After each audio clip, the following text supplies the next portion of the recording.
YK 성형외과 김용규 원장입니다.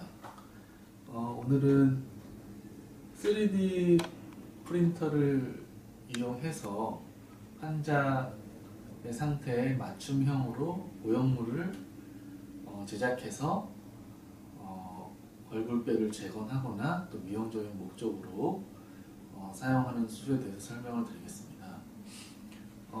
지금 여기 Facial Contouring Surgery using 3D Simulation and 3D Printing Technology는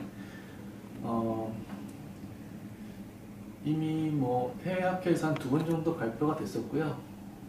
2016년 봄에 대한미용성형외과 학회에서도 발표가 됐던 내용입니다.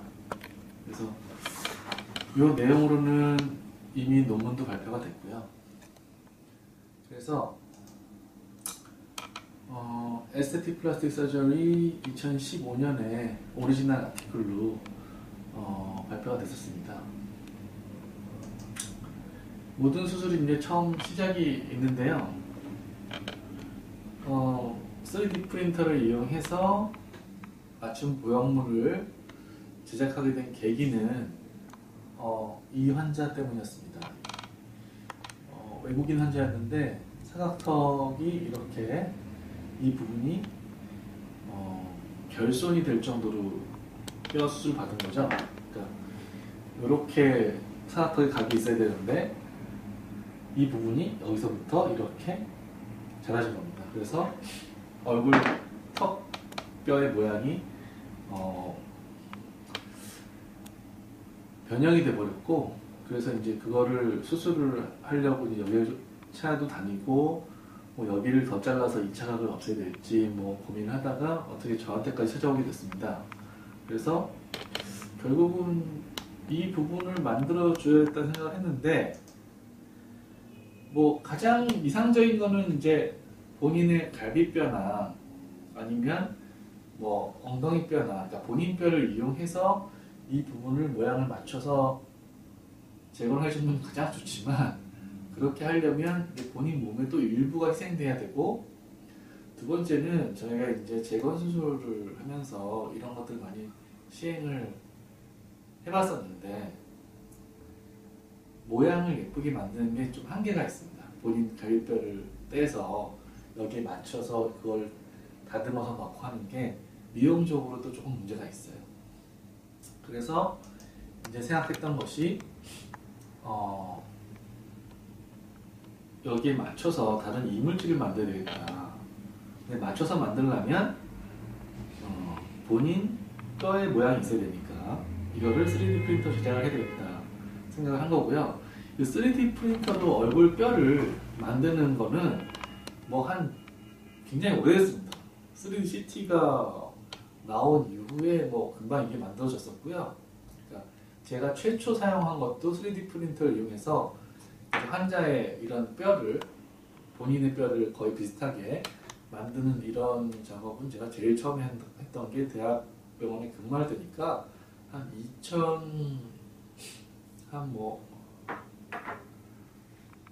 8년부터도 사용했던 것 같고요. 그 이전에 제가 레지던트를 할 때 1990년대 후반에서도 이미 3D 프린터나 이용해서 CT를 이용해서 이렇게 뼈를 만드는 거는 있었습니다, 이미.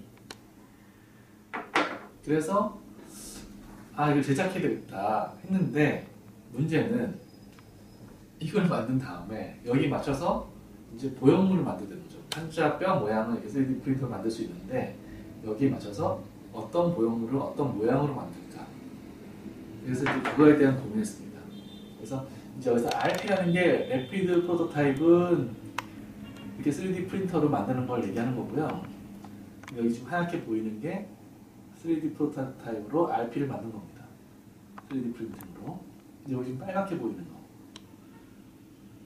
이거는 이제 PVA라는 겁니다. 폴리비닐 알코올이라는 건데, 쉽게 말하면 애들 가지고 노는 종이차력 같은 건데요. 이걸 이용해서 적당한 사이즈의 보형물을 만드는 것을 제가 이제 세계에서는 최초로 아이디어를 냈고, 그래서 이걸 이용해서 제가 이제 3D 보형물을 좀 손쉽게 만들고 절차가 그렇게 복잡하지 않게 만들게 된 겁니다. 하고 이렇게 한번 만든 다음에 폴리비닐 알코올 PVA 재질로 해서 만든 다음에 요거를 잘 떼서 요 모양대로 실리콘을 깎게 됩니다. 그래서 실리콘을 그 모양대로 깎으면 결국은 이 뼈에 보면 이게 울퉁불퉁한 면이 있습니다. 근데 이런 면이 잘 반영된 보형물이 나오는 거죠. 그래서 우리가 아까 그 환자인데요. 여기 결손된 부분을 여기 채운 겁니다. 그래서 근데 뭐 실리콘 보형물에 대해서 또 의문의 여지가 있어요. 실리콘이 과연 안전하냐? 뭐 다른 걸 써야 되는 거 아니냐? 근데 자기 몸에서 나온 물질이 아니고 이물질은 결국은 다 이물질입니다. 어떤 게 나오든 다 이물질이에요. 근데 그 중에서 실리콘이라는 거는 이물질 중에 어떤 장점이 있느냐 하면 일단은 실리콘이라는 거는 감염 레이트가 낮습니다. 실제적으로는. 왜냐면 여기에 어떤 구멍이나 세균이 들어가서 살만한 건 없기 때문이죠. 보형물 자체 내에는. 하고 마음에 안 든다거나 뭐 사이즈가 자기가 원하는 게 아니라거나 하면 또 갈아 끼우기가 쉽습니다. 외부 물질이기 때문에 또 잘 갈아 끼울 수 있는 것도 상당히 어드밴티지가 될 수 있는 거고 또 비용적인 면에서 쌉니다. 그리고 수술이라는 게 실제로 CT를 찍었고 해서 뭐 90% 이상 정확하다고 해서 들어가지만 수술에 들어가서 환자의 그 망가진 뼈 부분을 박리를 해서 이렇게 보면 우리가 만든 보형물이랑 약간 차이가 날 수도 있고 우리가 예상했던 것과 달리 보형물을 넣었을 때 모양이 예쁘지 않을 수 있습니다. 그러면 그 수술실 내에서 즉각적으로 그걸 좀 교정을 해야 됩니다. 근데 실리콘 같은 경우에는 우리가 그걸 좀 깎거나 갈아낼 수가 있어요. 그리고 잘 안 맞는 부분도 다듬어서 넣을 수가 있고 근데 그거를 다른 고형 물질, 티타늄이나 이 만들어진 강한 하드한 물질로 만들면 수술실에서 그거를 변형할 수가 없습니다. 그러니까 임기응변에 대처할 수 없다는 거죠. 그러면 보형물을 깎을 수 없으면 어떻게 됩니까? 결국은 사실 뼈를 선보게 되는 거죠. 우리가 코에 보형물을 넣을 때 코에 울퉁불퉁한 면을 맞춰서 보형물을 만드는 게 아니라 코뼈를 자르고 갈라서 평평하게 만든 다음에 보형물을 넣는 거랑 마찬가지죠. 근데 이미 손상당한 뼈는 얇기 때문에 얇아졌고 신경에 가깝게 있기 때문에 그걸 더 깎아서 평평한 면을 만들어서 보형물에 맞춰서 뼈를 손질한다는 거는 사실 좀 위험할 수가 있어요. 그래서 실리콘을 사용하게 됐고 물론 단점도 있습니다. 뭐 염증이 생긴 거나 하면은 구축이 올 수 있고 너무 큰 사이즈가 이렇게 되면은 뼈 자체가 조금 흡수가 될 수도 있습니다.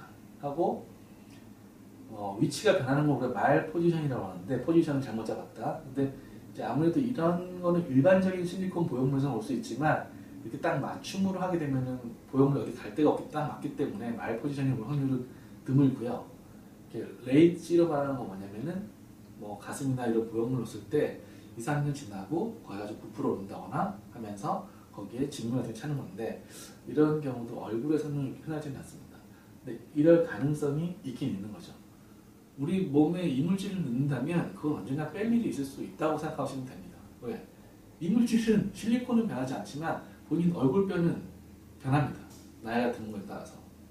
그러니까 언젠가는 서로 차이가 나게 되고 그 부분이 제거되어야 할 가능성이 있다는 거죠. 그러면 또 제거하기가 쉬운 아까 얘기했지만 이지 익스체인지빌리티가 있는 실리콘이 또 장점이 되는 겁니다. 그래서 이렇게 오목하게 파인 부분을 이렇게 라인을 만들었습니다. 해외 환자이기 때문에 수술 사진을 제가 카메라로 봤다 보니까 화질이 똑같지는 않습니다. 하고 만든 과정은 이렇게 파인 부분을 이런 식으로 우리가 실리콘 보형물 만들어서 맞추고 이쪽도 마찬가지로 이렇게 만들어서 보형물을 넣게 됩니다.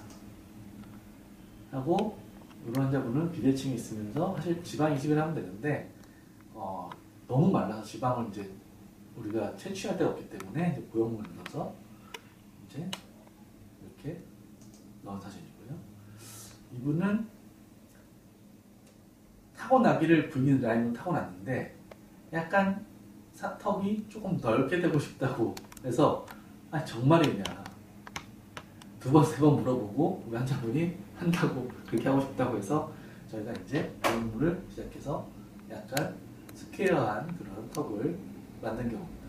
굉장히 드문 경우죠.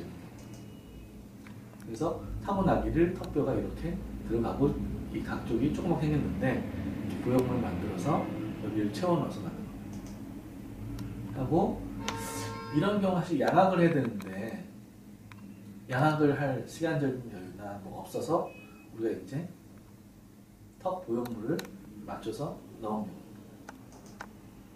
그래서 이렇게 굉장히 큰 해서 우리가 3D 보형물을 만들어서 넣는 게 사실은 보형물을 넣는 것 중에서는 최선입니다. 보형물을 넣는 것 중에서는. 왜냐하면 딱 맞춰서 만들기 때문에. 하지만 보형물은 보형물일 뿐 자기 몸의 일부가 아니기 때문에 그것에 대해서 나중에 제거하거나 부작용이 생길 확률이 있다는 걸 우리가 명심을 해야 됩니다. 네, 이상입니다.